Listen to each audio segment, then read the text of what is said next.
오늘은 역대하 6장 말씀입니다. 출애굽기 3장 2절 말씀. 여호와의 사자가 떨기나무 가운데로부터 나오는 불꽃 안에서 그에게 나타나시니라. 그가 보니 떨기나무에 불이 붙었으나 그 떨기나무가 사라지지 아니하는지라. 이에 모세가 이르되 내가 돌이켜 가서 이 큰 광경을 보리라. 떨기나무가 어찌하여 타지 아니하는고 하니 그때에 바로 모세가 변하는 결정적인 요인이 되어지죠. 떨기나무에서 불이 타는 그 형상을 바로 메노라라고 하죠. 그래서 성경에서 불을 밝히는 그 등대의 모습, 바로 7 촛대가 연결되어 있는 그 모습, 그것을 메노라. 그 메노라는 바로 이 떨기나무의 그 불타는 형상을 보고 만든 그런 것이 바로 메노라이죠. 모세의 인생은 120년의 삶을 살았죠. 그 가운데 40년은 애굽의 왕자로서, 또한 나머지 40년은 광야에서, 또한 나머지 40년은 이스라엘 백성들을 인도하여 바로 이 가나안 땅까지 인도하는 그 광야 삶을 살게 되어지는 것이죠. 그의 인생이 변하는 가장 결정적인 요인이 바로 이 떨기나무에서 하나님을 만나는 장면이죠. 40년간 그는 애굽의 왕자로 살면서 세상의 모든 학문을 깨닫고 배운 자죠. 그가 변할 수 있었던 그것은 바로 이 시내산에서 그 떨기나무에서 불이 붙어 타고 있지만 소멸되지 아니하는 그 떨기나무. 열역학의 제2법칙이죠. 열이 발생되어지면 소멸할 수밖에 없는 그 소멸의 법칙이죠. 그래서 모든 세상의 만물들은 이것으로 변화되어지면 소멸되어지는 부분이 있고 생성되어지는 부분이 있죠. 그래서 모든 물질이 불에 타면 빛과 열로 변화되어지면서 그 본체는 소멸되어지는 바로 소멸의 법칙인 것이죠. 40년간 이 모세는 애굽의 그 왕자로서 세상의 학문을 배우면서 바로 이 소멸의 법칙을 배우는 것이죠. 세상 모든 이치를 배우고 깨달아 아는 자. 그러나 그가 알고 있다는 것들이 바로 이 떨기나무 앞에서 모두 무너지게 되어지는 것이죠.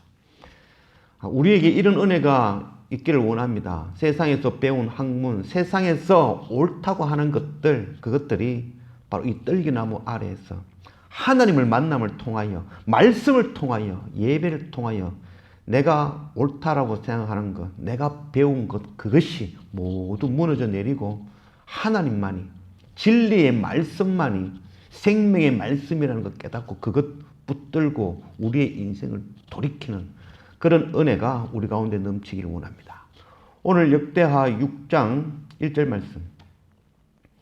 그때에 솔로몬이 이르되 여호와께서 캄캄한 데 계시겠다 말씀하셨사오나 내가 주를 위하여 거하실 성전을 건축하였사오니 주께서 영원히 계실 처소로소이다 하고. 오늘 긴 말씀 6장 말씀인데 그 가운데 1절 2절 말씀을 보도록 하겠습니다. 솔로몬이 여호와께서 캄캄한 데 계시겠다 말씀하셨사오나, 하나님께서 깜깜한 데 계시겠다고 말씀하셨다라고 솔로몬은 이해하고 있습니다. 하나님이 깜깜한 데 거하실 수 있는 분인가요? 하나님은 빛 되신 분이죠. 하나님은 깜깜한 데 거하신 분이 아니죠. 빛이시기 때문에. 근데 왜 이 솔로몬은 하나님께서는 깜깜한 데 계시겠다라고 말씀하셨다라고 이해하느냐 하면, 하나님은 빛이시고 그 하나님의 빛이 우리 가운데 임하면, 그 영광이 임하면 우리는 죽을 수밖에 없는 것이죠. 죄인된 모습으로 하나님께는 결단코 설 수가 없죠. 솔로몬이 하나님의 성전을 완공하고 난 뒤에 하나님의 언약궤를 모시고 찬양하며 예배하며 제사할 그때에 하나님의 영광이 성전 안에 가득하였죠. 그때 그 성전에 안개가 자욱하였다라고 기록하고 있죠. 그래서 그 안개 앞에 하나님의 영광이 임하시니 그들이 서 있을 수 없어서 모두 무릎을 꿇었다라고 기록하고 있죠.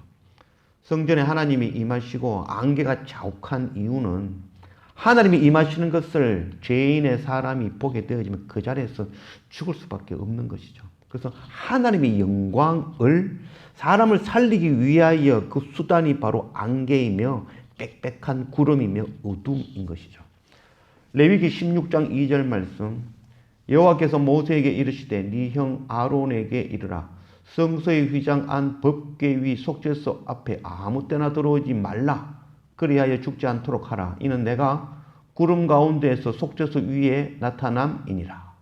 하나님께서 구름 가운데 나타나시는 이유는 가까이 하면 죽을까 하여, 가까이 하면 죽기 때문에 구름 가운데 휘장으로 가려서 우리를 대면하시는 분이 바로 하나님이시죠. 솔로몬은 하나님에 대해서 잘못 이해하고 알고 있는 것이죠. 하나님이 어두운 곳에 깜깜한 데 계시겠다는데 거기 계시지 마시고 황금으로 지어진 반짝반짝 빛이 나는 아름다운 밝은 이 성전에 계십시오. 이 성전이 하나님이 영원히 계실 처소로서이다. 영원한 처소로서이다. 우리가 잘못 이해하는 것 그 한 가지가 우리 삶을 바꾸어 놓을 수 있는 것이죠. 하나님이 어두운 가운데 거하신다라는 잘못된 이해가 밝은 곳으로 하나님께서 인도하고 그 황금으로 지은 곳에 하나님이 계십시오. 영원한 처소로 삼으십시오라고 하는 잘못된 행동으로, 잘못된 결과로 나올 수가 있는 것이죠. 불타는 것은 모두 소멸되어질 수밖에 없다는 것은 세상의 학문이죠. 그러나 하나님의 법은 그 모든 것들을 초월하는 것이 바로 하나님의 법이죠. 모세가 바로 이 떨기나무 앞에서 그의 모든 인생이 세상의 모든 것을 배설물처럼 여기고 하나님께 그의 모든 인생을 바친 것. 사도 바울 또한 동일하죠. 다메섹으로 가는 그 가운데 빛을 통하여 예수 그리스도를 만나고 그곳에 꼬꾸라지고 말았죠. 빛 대신 예수님 앞에 그의 눈이 멀 수밖에 없는 것이죠. 빛이 임하고 그의 눈이 먼 것이 아니라 그의 눈이 멀고 빛이 임했다라고 할 수 있겠죠. 빛이 임해버리고 하늘을 만나버리면 죄악 가운데 거하는 그 사도 바울이 어떻게 되어질 줄 알 수 없는 것이죠. 빛 가운데 예수를 만난 바로 이 사도 바울이 자기가 가진 모든 것들을 배설물로 여기고 예수 그리스도 생명의 복음 전하는 그 사명을 감당하게 되어진 것이죠. 우리 안에 이런 은혜가 넘치길 원합니다. 내가 세상에서 배운 것들, 내가 옳다라고 여기는 것들, 그 모든 것들이 예배와 말씀을 통하여서 허물어지는 은혜를 원합니다.